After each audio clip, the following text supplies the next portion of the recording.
The hum of the server rack was Liam O'Connell's lullaby, a constant, soothing drone that filled his impeccably minimalist apartment. His world was a symphony of meticulously organized data and seamless digital interfaces. Every light, every appliance, every subtle nuance of his environment was controlled by voice command or the swipe of a finger on his omnipresent tablet.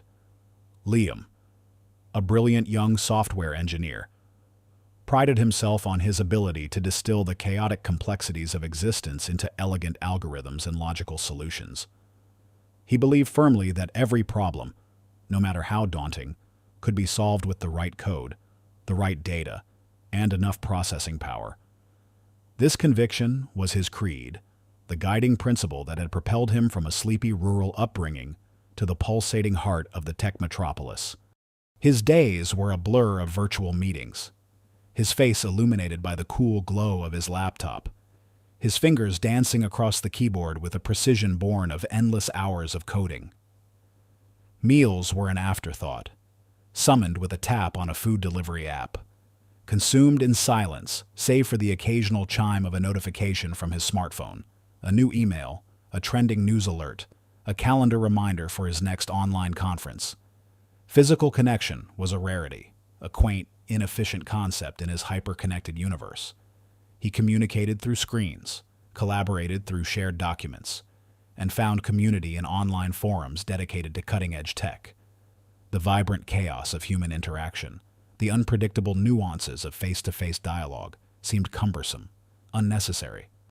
Yet, despite the constant digital companionship, a subtle, almost imperceptible thread of loneliness wove through his otherwise ordered existence. His apartment, for all its sleek design and advanced features, often felt sterile, a pristine box reflecting the emotional distance he maintained. He rarely had visitors, and the few conversations he engaged in outside of work were brief, transactional. He saw no need for them.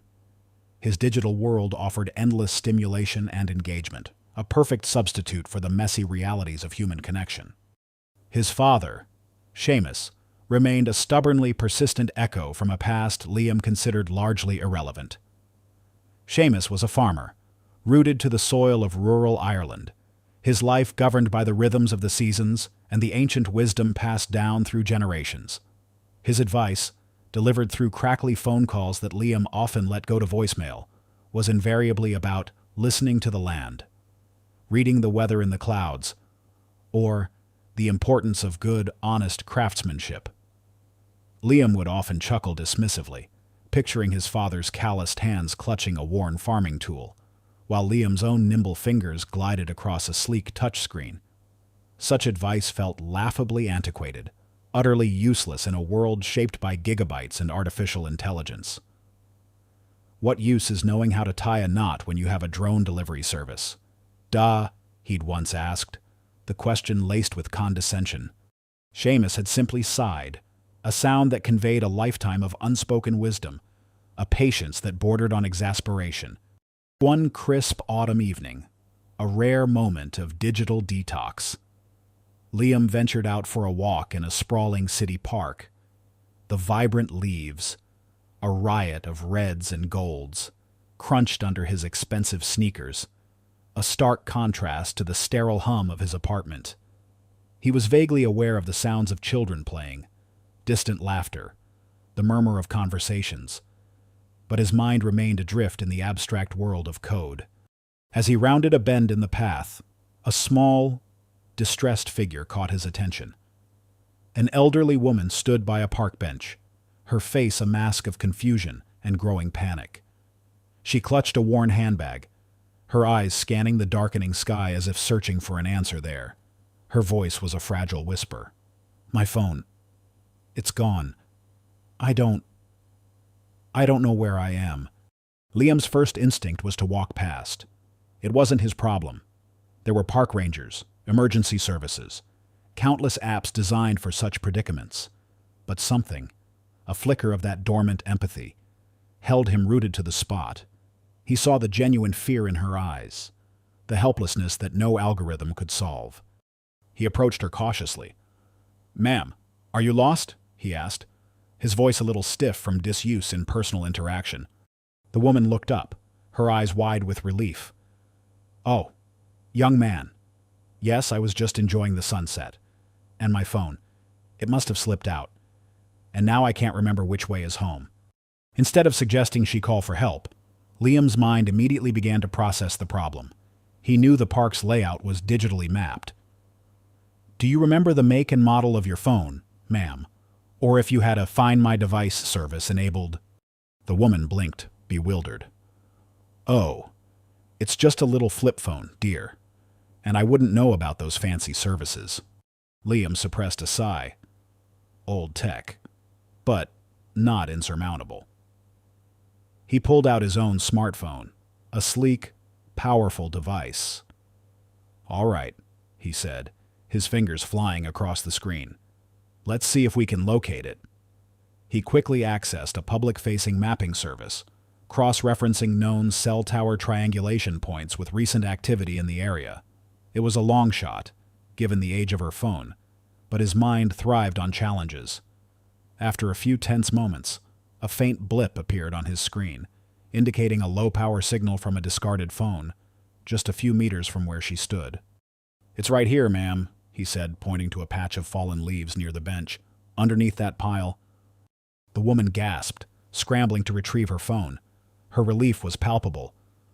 "Oh, thank you, dear boy. But I still don't know how to get home. My memory, it's not what it used to be." Liam felt a familiar surge of frustration. A solvable problem, but one that required more than just technology. It required human interaction. But the old woman's trembling hands, her tear-filled eyes, appealed to a deeper part of him. He accessed a simple navigation app on his own phone. "Tell me your address, ma'am. I can input it here and show you the way home on this map." He spent the next half hour patiently guiding her, not just verbally, but physically walking with her for a few blocks, pointing out landmarks on his digital map, translating the cold precision of GPS into reassuring, understandable directions. He didn't just tell her where to go. He showed her how to orient herself, how to match the digital representation to the physical world around her. He even helped her set up a simple emergency contact on her flip phone, a task that felt oddly gratifying. As she finally spotted her apartment building, her face alight with gratitude, she turned to Liam, her eyes brimming. "You're a good boy, Liam, a very good boy. Not many young people would take the time." Liam felt an unfamiliar warmth spread through him, a quiet satisfaction that resonated far more deeply than any line of perfectly debugged code ever had. He hadn't just solved a technical problem, he had eased a human fear. It was a small act, almost insignificant in the grand scheme of his tech-driven life. But it left a lingering sense of purpose, a whisper of connection he rarely experienced. Back in his apartment, the server hummed its familiar tune, but the silence felt different. He walked into his closet, his gaze falling on a dusty cardboard box tucked away on a high shelf. Inside, nestled amongst old textbooks and forgotten college paraphernalia, lay a brass compass, its needle still faithfully pointing north, and a rusted multi-tool, its blades stiff from disuse, relics from a forgotten era, from a life he had consciously left behind. These were tangible remnants of childhood hiking trips with his father. Long, arduous treks through the rugged Irish countryside that Liam had found utterly tedious at the time. "You always need to know where you are, son," Seamus would say, his voice gruff but kind, as he taught Liam to read topographical maps and use a compass. Technology can fail you. Batteries die. Signals get lost. But the Earth will never lie to you. Liam remembered scoffing, rolling his eyes at the time. What quaint, antiquated advice. In an era of GPS satellites and drone mapping, who needed to know how to find north by the moss on a tree? He'd dismissed it as the naive ramblings of a man out of touch with modern progress.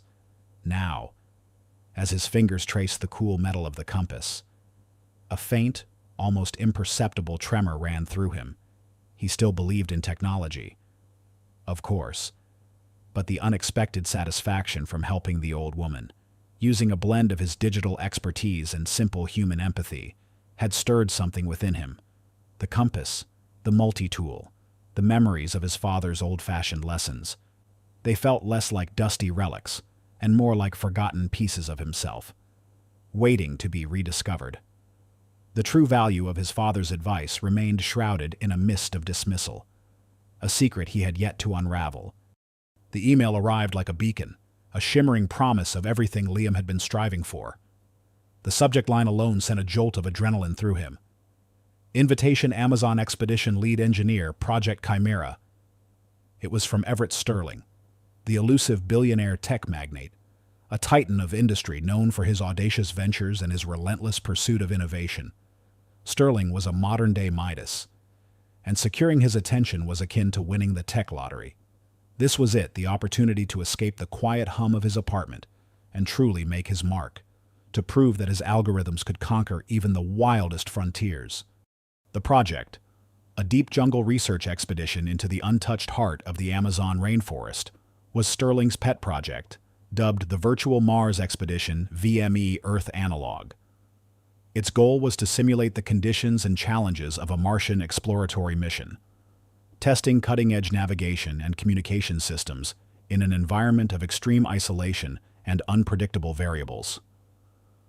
Liam's innovative satellite-driven navigation and communication array, his magnum opus, was the centerpiece of the mission.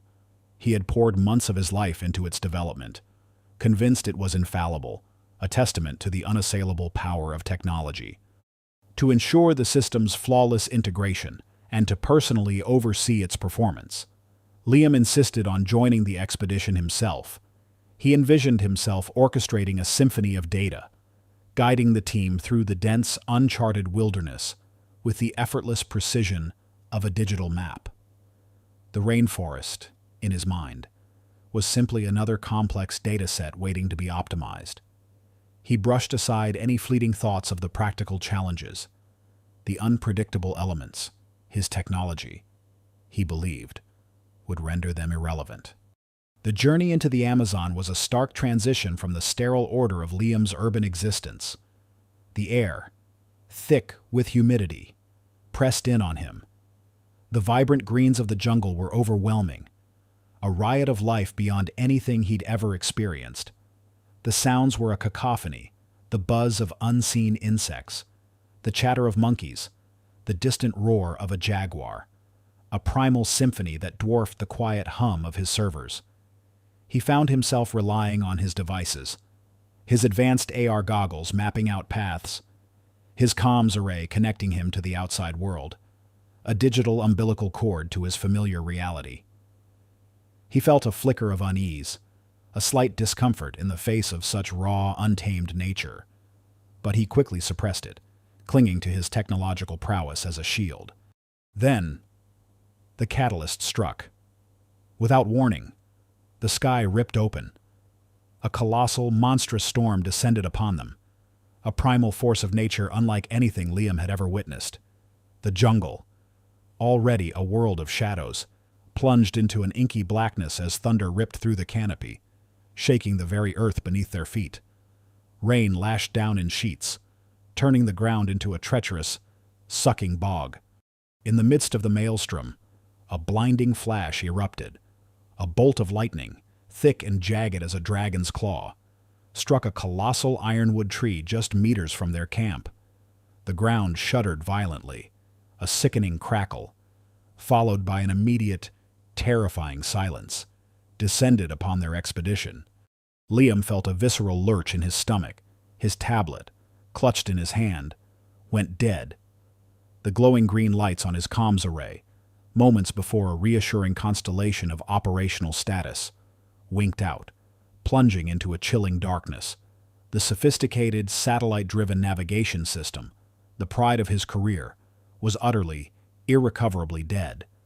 The electromagnetic pulse from the lightning strike had fried every single electronic device within a wide radius. No GPS, no satellite phone, no comms, nothing.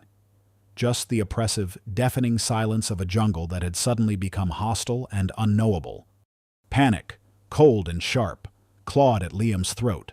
His meticulously constructed world, built on the bedrock of technology, had crumbled in an instant. He felt utterly exposed, vulnerable, stripped of his perceived superpower. His absolute faith in technology had betrayed him spectacularly. He was lost, deep in the Amazon, with no way to navigate, no way to call for help, and dwindling supplies. The jungle, which he had dismissed as a mere backdrop for his technological brilliance, was now an inescapable, menacing labyrinth. Familiar. Unwelcome echoes began to surface in his mind. Whispers from a childhood he'd long tried to forget. Technology can fail you. Son. Batteries die. Signals get lost. The words, once mocked, now resonated with a terrifying, undeniable truth. He remembered his father's tedious lessons how to read the river for currents, how to identify edible plants, how to find true north without a compass, using only the sun and stars. He had dismissed them as rustic superstitions, irrelevant anecdotes from a bygone era. Now, they were the only knowledge that held any promise of survival. He felt a profound sense of self-loathing, a bitter taste in his mouth.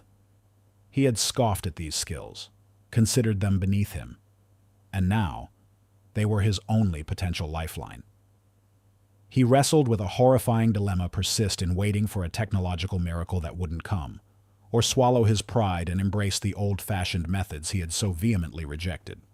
The expedition leader, a seasoned, no-nonsense biologist named Dr. Anya Sharma, was the first to grasp the full gravity of their situation.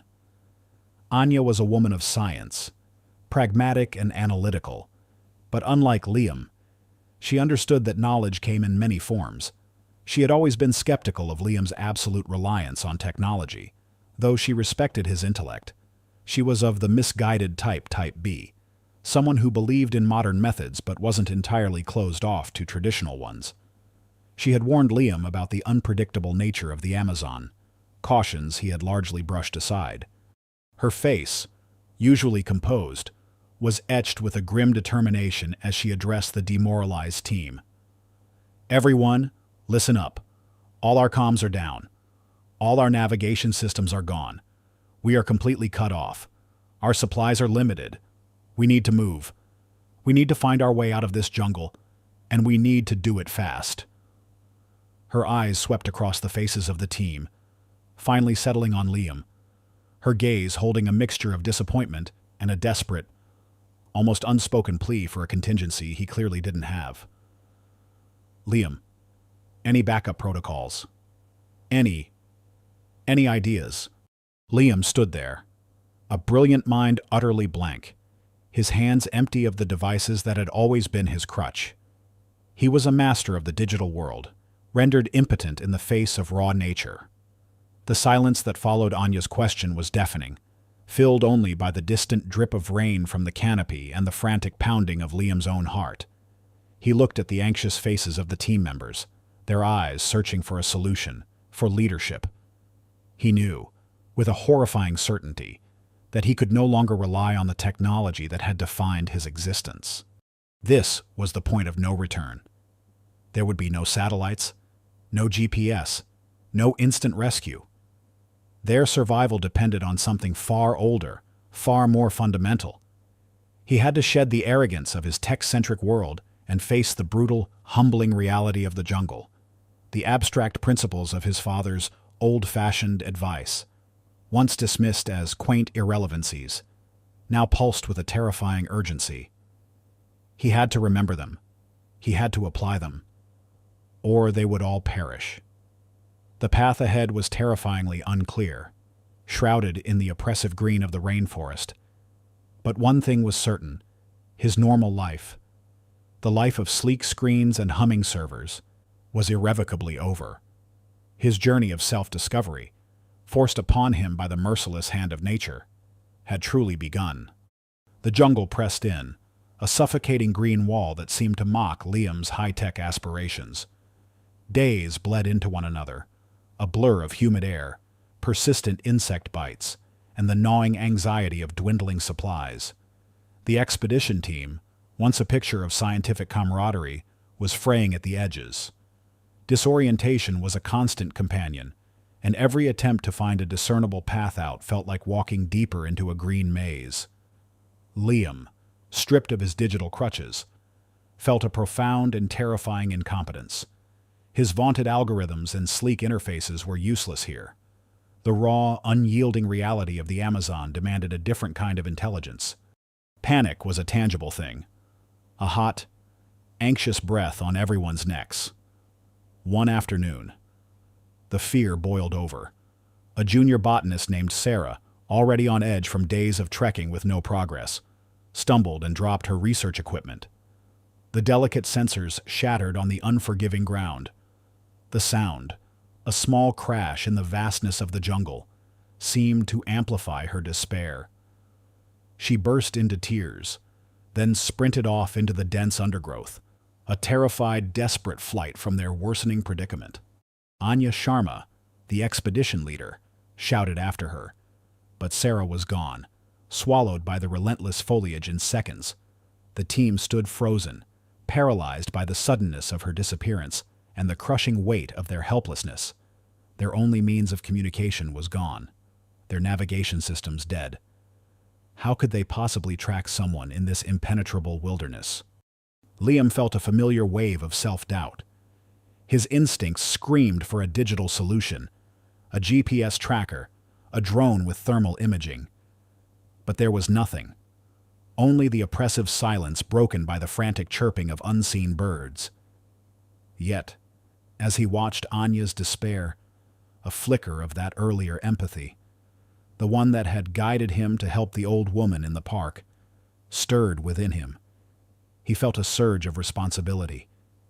He had designed the system that had failed them. He couldn't stand by and watch another person be lost. He closed his eyes for a moment, forcing himself to breathe, to quiet the frantic thrum of his anxiety. And then, unbidden, a memory surfaced. His father's voice, gruff but patient, from a long-forgotten childhood trek in the damp, mossy woods of Ireland. The forest always leaves clues. Son, you just have to know how to read them. Look for the broken branches, the scuff marks on the earth, the way the moss might be disturbed. And always, always follow the water. Water leads to life, and life leads to paths. Liam opened his eyes. He looked at the ground, not for a digital overlay, but for signs.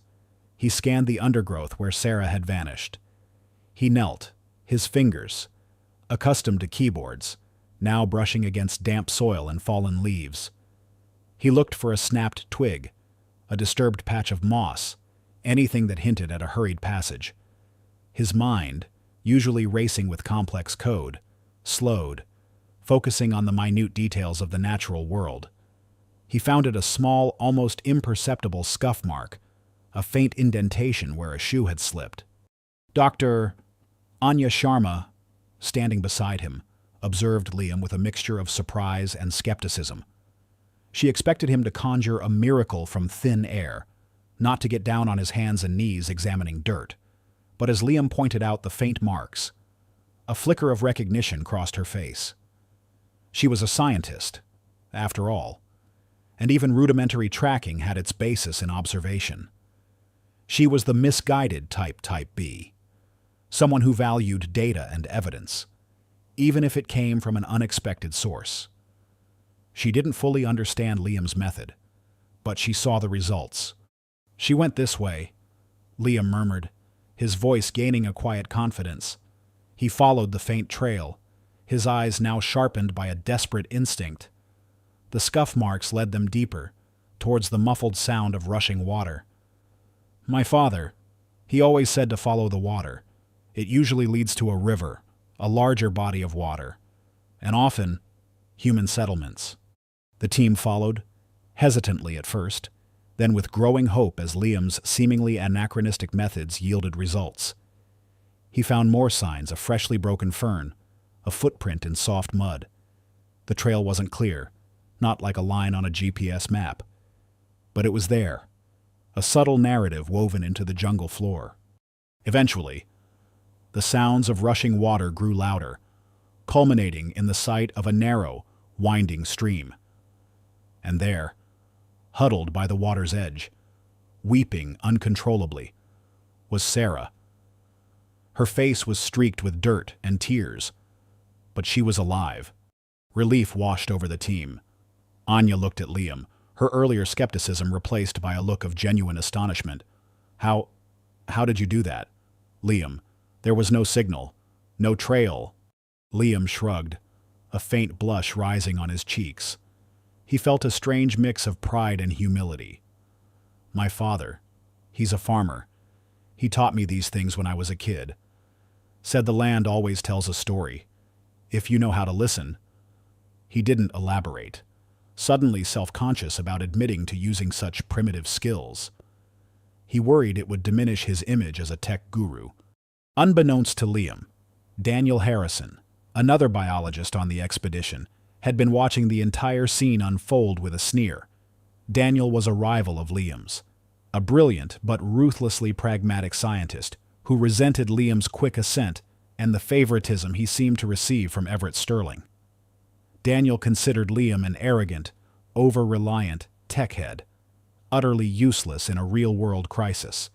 He was the villain type A, driven by envy and a desire to be recognized as the true expert. Daniel scoffed, his voice dripping with condescension. Oh, so now we're relying on old wives' tales and dirt reading. What happened to the unbreakable navigation system? Liam, just because you got lucky and stumbled upon a stream doesn't mean your primitive methods are going to save us. This is pure amateur hour. He then turned to Anya, his voice deceptively earnest. Dr. Sharma, we need to stick to what we know. Conserve our energy. Wait for a proper rescue. These survival skills are just going to get us more lost, or worse. He shot Liam a venomous look.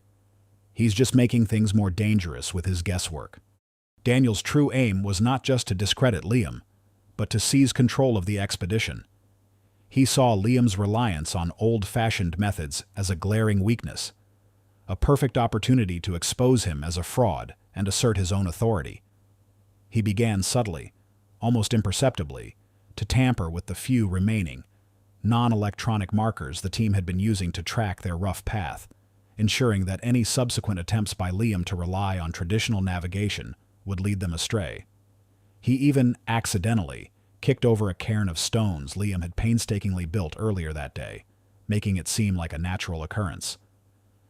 Daniel wanted Liam to fail, spectacularly and publicly, proving that his modern mindset was utterly useless without his gadgets, and that his primitive attempts were simply dangerous floundering. He believed that only his scientific, methodical, albeit self-serving approach could lead them to safety. Liam felt a familiar sting of humiliation. Daniel's words, sharp and dismissive, echoed the very doubts he harbored about himself, the same criticisms he'd received from his father years ago, albeit for different reasons. He had shown a flicker of the old ways, and it had immediately been dismissed as primitive, as incompetent. He wanted to retort, to defend himself, but what could he say? His grand technological triumph had indeed failed. He was a fraud, relying on skills he had once scorned.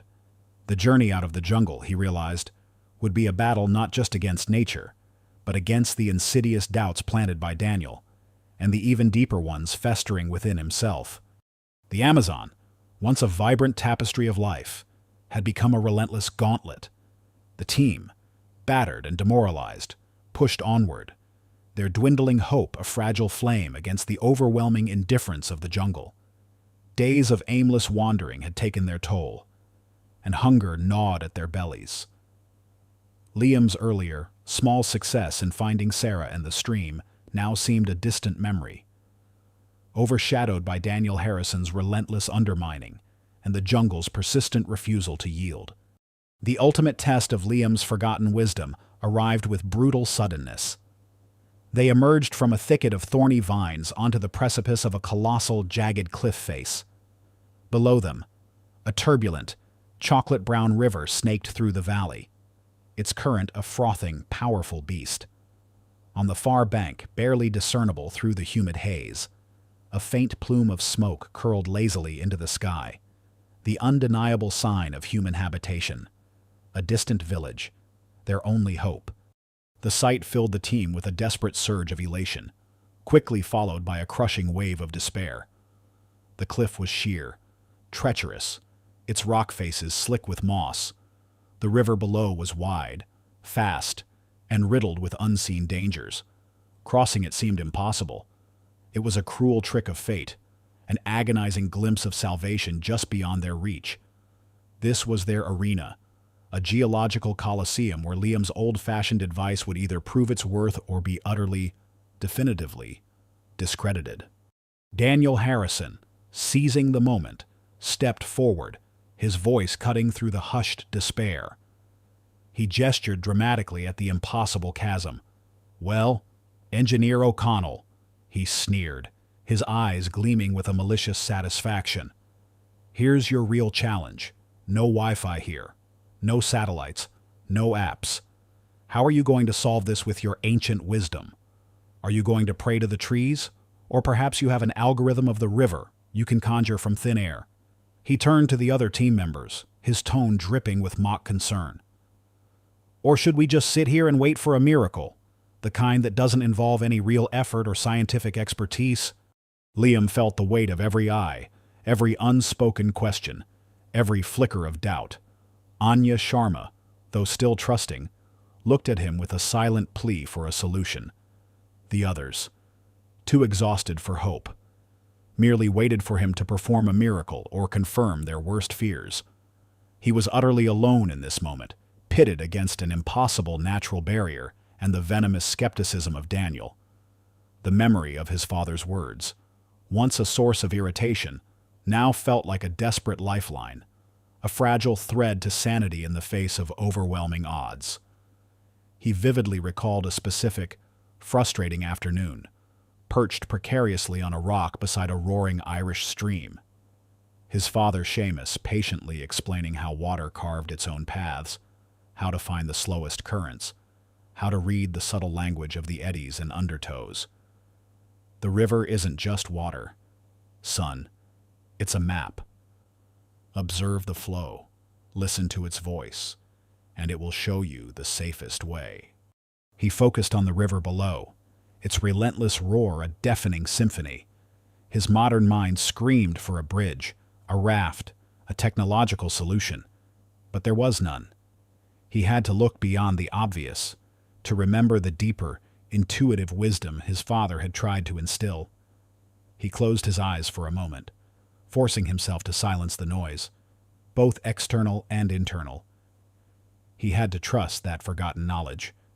As if to intensify the already unbearable pressure, the sky began to darken.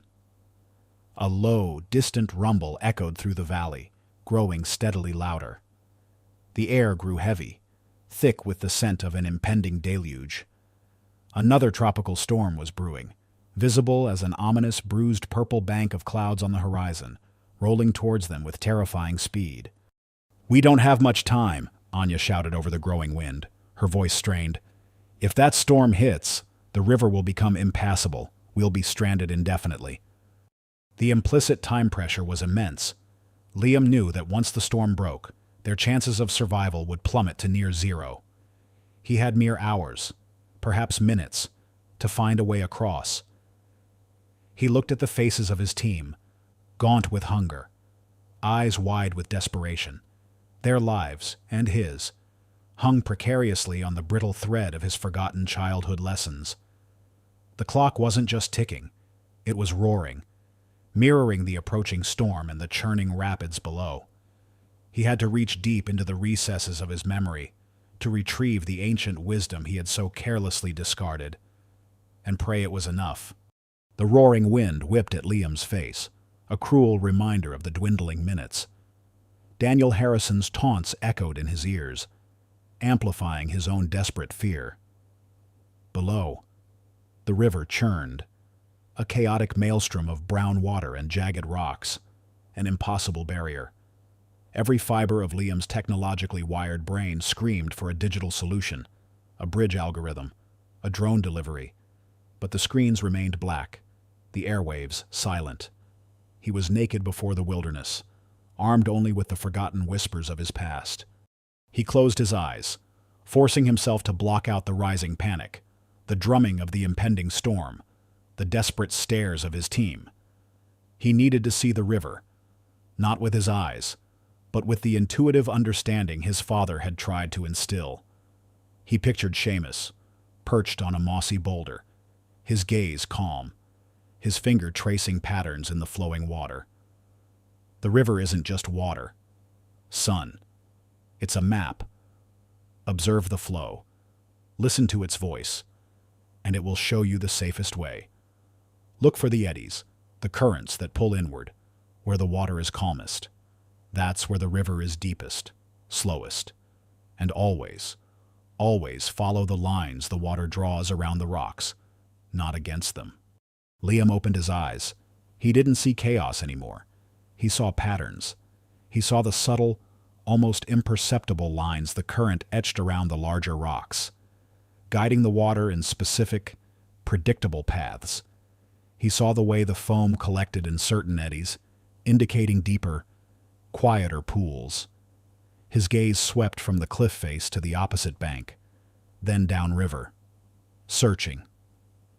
He wasn't looking for a clear path. He was looking for the least impossible path. He spotted a series of large, moss-covered boulders jutting out from the cliffside, leading down into the furious current, then a cluster of smaller, stable rocks seemingly strategically placed in the swirling water, forming a perilous, zigzagging route towards a calmer section of the river further downstream. It wasn't a bridge, but a series of precarious stepping stones. "We can make it," Liam said, his voice surprisingly steady, cutting through the wind. He pointed. "There. A path. Not obvious. But it's there. We'll need rope, and we'll need to move fast." Daniel scoffed. "A path, that's suicide. It's a few slippery rocks and a death trap. You're going to get us all killed with your primitive guesswork." He turned to the team, his voice rising in panic. "Don't listen to him. He's just improvising. We need to wait for a real rescue." But Anya Sharma, her scientific mind trained to observe, saw a method in Liam's madness. She looked at the rocks, then at Liam, a flicker of hope, then dawning comprehension on her face. "He's right," she murmured, her voice laced with awe.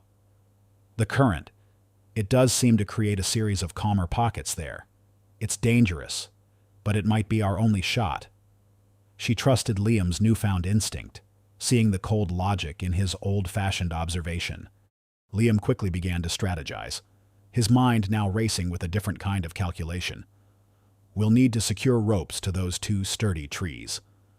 He pointed to two ancient giants rooted firmly on the cliff edge. "And then, we'll go one by one, the heaviest first, to test the stability of the rocks." He began to gather the few remaining lengths of rope they had. His hands, once clumsy with natural materials, now moving with a newfound purpose.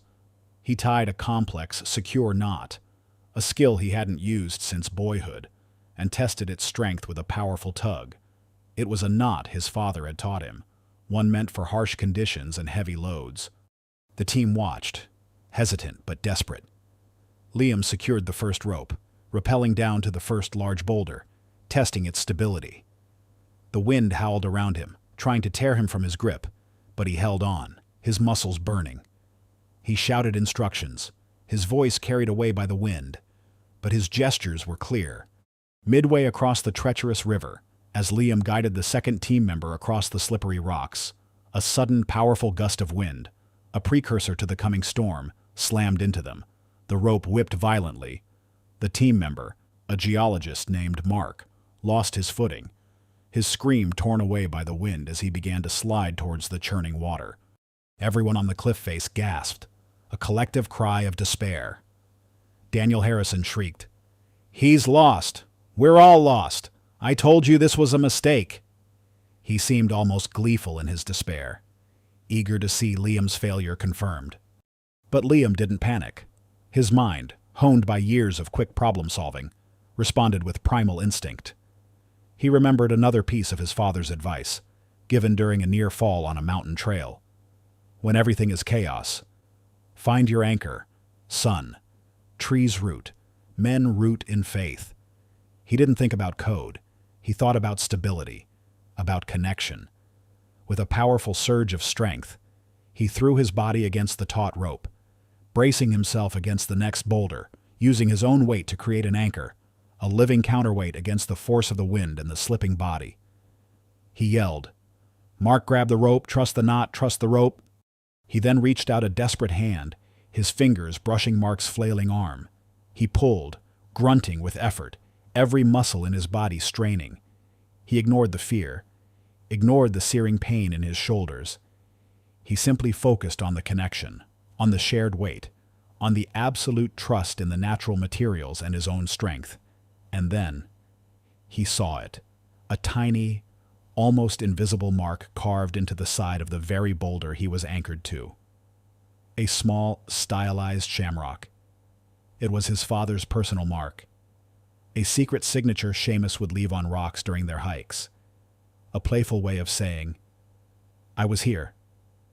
It was a sudden, potent reminder that he wasn't truly alone. His father's wisdom, his unseen presence, was with him. Slowly, painstakingly, with a surge of adrenaline, Liam pulled Mark back to safety. Mark, pale and trembling, clung to the rock, his eyes wide with shock and profound gratitude. Anya Sharma, watching from the cliff edge, her face etched with a desperate hope, let out a choked sob of relief. Her skepticism had vanished, replaced by a profound, almost reverent awe. She saw Liam not as the tech guru who had failed them, but as a true leader, a man who had tapped into a deeper, primal wisdom. Daniel Harrison, on the other hand, stood frozen, his mouth agape. His triumphant sneer had crumbled, replaced by a ghastly pallor of disbelief and bitter envy.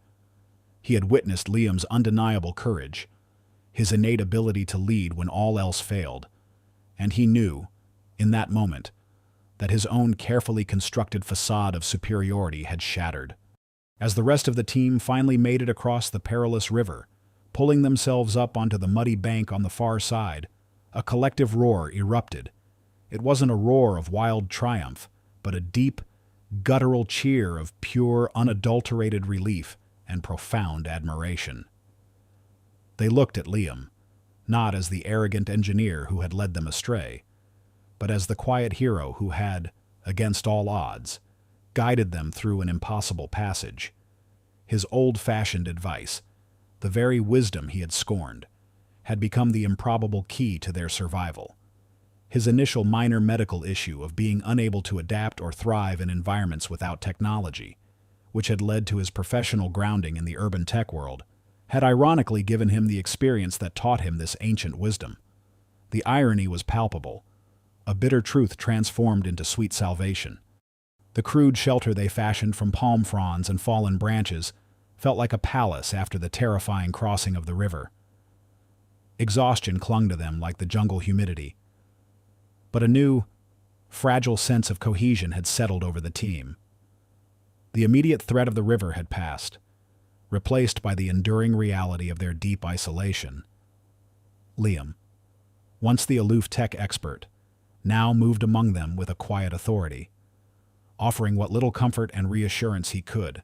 His hands, still stained with mud, had replaced his keyboard as his primary tools. The following morning, as the first rays of sunlight pierced the canopy, revealing the extent of their ordeal, a reckoning began. Daniel Harrison, who had retreated into a sullen silence since Liam's triumph at the river, made a final, desperate attempt to salvage his crumbling authority. He began to whisper to other team members, fabricating stories about Liam's supposed recklessness, implying that his primitive methods had put them in more danger. He even suggested that Liam had intentionally sabotaged the comms system to prove a point. His face was pale, his eyes darting, fueled by a toxic cocktail of envy and self-preservation. But his words fell on deaf ears. Anya Sharma, who had witnessed Liam's leadership firsthand, stepped forward, her voice clear and firm. "That's enough. Daniel," she stated, her gaze unwavering. "Liam saved us. His knowledge, the very knowledge you mocked, got us across that river. You, on the other hand, deliberately interfered with our markers, putting us all in greater peril." She looked at the other team members, her expression solemn. "I saw him. He moved a rock cairn Liam had built. He denied it. But the evidence was clear. And frankly, your behavior since the systems went down has been nothing short of a liability." A collective gasp went through the small group. Daniel's face drained of all color. The truth, ugly and undeniable, hung in the air. The other team members, who had gradually come to trust Liam's grounded instincts over Daniel's empty boasts, now looked at Daniel with a mixture of disgust and anger. They remembered his constant snide remarks, his attempts to undermine Liam, and now they saw it for what it was: a desperate, self-serving betrayal. Daniel stammered, trying to deny it, but his words were drowned out by the quiet, unified condemnation of the team. His carefully constructed image of scientific superiority crumbled around him. He was no longer the rival. He was the saboteur, the threat from within. When, days later, a rescue helicopter finally spotted their signal flares, ignited by a method Liam had learned from his father using dried leaves and friction, not a fancy electronic beacon, Daniel Harrison was immediately isolated. Upon their return to civilization, his career at Everett Sterling's company ended abruptly. He faced not only professional ruin, but also a potential investigation for endangering the expedition team. His fall from grace as swift and brutal as the jungle storm. He lost everything: his reputation, his position, and the respect of his peers. Back in the sleek glass tower headquarters of Everett Sterling, a quiet storm brewed. Sterling, a man who prided himself on his infallible judgment, listened intently as Anya Sharma, with Liam by her side, recounted the harrowing details of their ordeal. She emphasized Liam's unexpected leadership, his reliance on primitive wisdom, and Daniel Harrison's malicious interference. Everett Sterling, initially skeptical of any method not involving cutting-edge tech, listened with growing astonishment. He saw the cold, hard data: his multi-million-dollar navigation system had failed spectacularly, while the old-fashioned advice of a farmer had saved his team. He also recognized his own arrogance, his blind faith in technology to the exclusion of all else. In a rare public statement, Mr. Sterling held a press conference. He didn't just praise Liam. He explicitly, albeit somewhat awkwardly, apologized for his own initial misjudgment. "We place too much reliance on technology, to the exclusion of fundamental wisdom," he stated, his voice somber. "And in Commander O'Connell's traditional knowledge, we found our salvation." It was a remarkable admission from a man who embodied the future of technology. For Liam, the resolution was profound. He was not just hailed as a hero, he received an offer that resonated deeply with his transformed perspective. Anya Sharma approached him, her eyes gleaming with shared understanding and respect. "Liam," she began, "I'm putting together a new division. We're calling it Integrated Survival Technologies. Its purpose will be to bridge the gap between cutting-edge tech and ancient survival wisdom, to build systems that are robust, resilient, and recognize the inherent power of nature. We need someone like you to lead it, someone who understands both worlds." This was more than just a job. It was an opportunity to reconcile the two warring halves of his life, to fuse his passion for technology with the profound lessons learned from his father and the unforgiving jungle. It was a chance to create something truly meaningful. Systems that would not fail when the signal died, but would adapt and empower. He accepted without hesitation. Liam's first act upon returning home, after weeks of recovery, was to visit his father, Seamus. He didn't call ahead. He simply drove to the familiar farmhouse, the hum of the city fading into the quiet rhythm of the countryside. Seamus was sitting on his porch, whittling a piece of wood, the scent of fresh-cut timber filling the air. He looked up, his weathered face breaking into a slow smile. They didn't speak much at first. Liam simply sat, breathing in the familiar scent of earth and wood smoke. Then, haltingly, he began to tell his story, not the sanitized version for the media, but the raw, terrifying truth of his helplessness, his arrogance, and the desperate rediscovery of his father's words. He described the storm, the fried equipment, Daniel's betrayal, and the impossible river crossing. Seamus listened, his gaze steady, his hands never stopping their rhythmic whittling. When Liam finished, a long silence stretched between them, filled only by the chirping of crickets and the gentle rustle of leaves. Finally, Seamus spoke, his voice soft, imbued with the wisdom of the land. "Technology is a powerful tool, son," he said, his eyes twinkling, "but it cannot replace the wisdom of the earth. The earth is the oldest, truest book there is. You just found your page." He reached over, placing a calloused hand on Liam's arm, a rare gesture of physical affection. "You needed to read it the hard way, didn't you, boy?" Liam nodded, a lump forming in his throat. Tears, unbidden, welled in his eyes. He felt a profound sense of catharsis, a release of years of unspoken regret and pride. "I did, he admitted, his voice thick with emotion. "I did, and I wish I had listened sooner. Thank you. For everything." The sun dipped below the horizon, casting long shadows across the fields. The air grew cool, filled with the earthy scent of growing things. Liam, the former tech purist, looked at his father, no longer with dismissal, but with a deep, abiding reverence. He had not only found his way out of the jungle, but he had found his way back home, to a wisdom far older and more enduring than any line of code. 2 years later, the once unassuming O'Connell farmhouse in rural Ireland had blossomed into an unlikely nexus of innovation and grounded wisdom. The subtle scent of damp earth and blooming wildflowers now mingled harmoniously with the faint, rhythmic hum of solar-powered servers and the quiet, precise click of advanced biometric sensors. This fusion of ancient rhythms and cutting-edge technology was a direct reflection of Liam O'Connell's own profound transformation.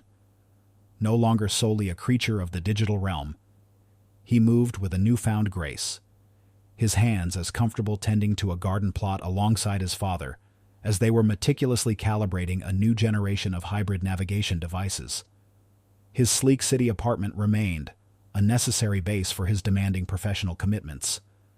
But his heart, and increasingly his time, belonged here, in the quiet, enduring wisdom of the land that had once felt so utterly alien. The Integrated Survival Technologies division at Everett Sterling's company, which Liam now headed, had not merely flourished, it had revolutionized the field. It was widely recognized as a pioneering force, challenging the very paradigms of technological reliance. Liam had spearheaded the development of groundbreaking systems designed specifically to be resilient in the face of inevitable technological failure. His team had achieved this by meticulously combining cutting-edge digital mapping with ancient principles of celestial navigation, traditional tracking methodologies, and even sophisticated weather prediction models based on the subtle, observable shifts in natural phenomena. One of his flagship creations, now adopted by numerous international relief organizations and research expeditions, was a rugged, solar-powered communication device. This remarkable piece of engineering could not only communicate via satellite, but, in a pinch, could bounce signals off the ionosphere, ensuring basic contact even when conventional satellite networks were entirely offline. It was a tangible, triumphant manifestation of the hard-won lessons from the Amazon, a testament to the power of redundancy and foresight. Liam's workspaces, both in the bustling city skyscraper and his quieter rural retreat, were no longer sterile, minimalist cocoons. They had evolved into living, breathing spaces, adorned with intricately detailed topographical maps, framed photographs of lush rainforests and rugged mountain ranges, and even small, thriving indoor gardens that brought a touch of vibrant green life indoors. These elements were far more than mere decorations. They served as constant, tactile reminders of the delicate and vital balance between human ingenuity and nature's immutable, often unforgiving, laws. He had discovered a profound and unexpected joy in the simple act of observing the natural world, a sensation that resonated far more deeply than the endless, abstract complexities of code had ever done. He now frequently spent extended periods with his father, Seamus, walking the fields, learning to identify local flora and fauna, understanding the intricate migration patterns of birds, and discerning the subtle, often imperceptible signs of approaching weather systems in the whispers of the wind and the behavior of the clouds. Their conversations, once strained by the vast generational and technological divides, now flowed freely and easily, a rich, continuous tapestry woven from ancestral wisdom and hard-earned modern insight. But Liam's newfound purpose, his profound sense of responsibility, extended far beyond his personal growth or his professional advancements. He felt a deep, abiding obligation to share the hard-won, often brutal lessons of his own transformative journey. He established the O'Connell Survival Institute, a state-of-the-art training center meticulously built on a sprawling, thoughtfully reclaimed piece of farmland adjacent to his father's property. The institute wasn't just for seasoned explorers or hardened survivalists. Its innovative curriculum catered to a diverse and growing range of students, humanitarian aid workers preparing for remote deployments in disaster zones, highly specialized search and rescue teams, and, perhaps most significantly, tech professionals much like his former self, who had become dangerously over-reliant on their ubiquitous digital devices. The curriculum at the Institute was revolutionary in its simplicity and profound in its impact. Designed and continuously refined by Liam and a dedicated team of seasoned outdoorsmen and women, many of whom were veterans of challenging expeditions in some of the world's most remote and unforgiving environments, it emphasized a holistic, integrated approach. Students learned how to use cutting-edge GPS and digital mapping software in perfect tandem with traditional compass and paper map reading, understanding the strengths and limitations of each. They were taught essential practical skills, how to build robust emergency shelters from locally sourced materials, how to safely purify water using both modern filtration techniques and age-old natural methods, and even how to identify edible and medicinal plants in the wild, skills Liam himself had once dismissed with a cynical scoff. He personally taught several of the core modules, his quiet, introspective demeanor and the raw honesty of his own harrowing experiences captivating his students. He illustrated, with vivid and often chilling detail, the dire consequences of technological over-reliance in a world where power grids could fail and satellite signals could vanish. Technology is a tool, he would often reiterate to his eager students, his voice earnest and resonant with conviction. A powerful one, indeed, but the wilderness itself is the ultimate teacher, and your greatest tool that resides not in your pocket, but within your own mind, trained to listen, truly listen, to the Earth's ancient whispers.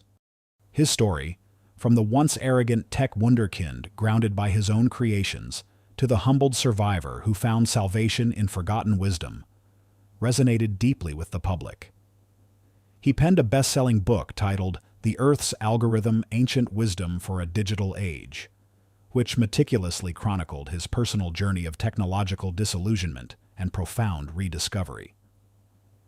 The book was not just a narrative, it was a powerful manifesto, sparking a global conversation about sustainable living, responsible technology, and the enduring, often underestimated value of traditional knowledge systems. He became a highly sought-after speaker, regularly invited to deliver keynotes at prestigious TED Talks, international scientific conferences, and even corporate summits. His transformative message echoing across continents, true wisdom, lay not in ignorantly discarding the past, but in thoughtfully integrating its timeless lessons with the boundless possibilities of the future. One crisp, clear autumn afternoon, the kind that carried the invigorating scent of wood smoke and damp leaves on the cool breeze, Liam found himself walking a familiar, winding forest path. Beside him, his father, Seamus, moved with the quiet, unhurried grace of a man intimately connected to his surroundings, his presence a comforting anchor. There were no glowing smartphones out, no smartwatches counting steps or monitoring heart rates.